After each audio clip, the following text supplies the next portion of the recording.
He's lied so much about the realities of what he's calling a crisis. I have never seen a crisis since maybe when you were in New Orleans talking about Katrina that was as openly understood and ignored.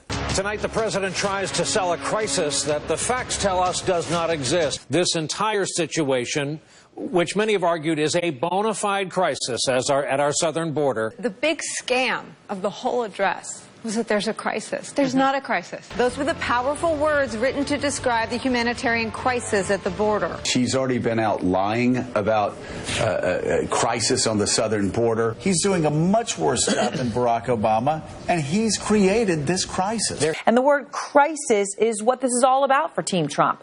He's got to prove that there is one. Move aside from the moment of the blame on why we are suddenly having this crisis right now. Manufactured crisis. Yes, I said manufactured crisis. It's a crisis, and we want to drill down on some of the numbers from this humanitarian crisis. There is no crisis at the border.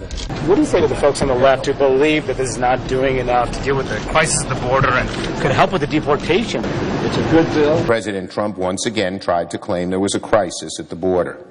The fact is, migrant border crossings have been declining for nearly 2 decades. But we have to grapple with the real challenges at the border and do more to reduce the number of migrants who feel they need to flee their countries in the first place. President Trump must stop holding the American people hostage, must stop manufacturing a crisis.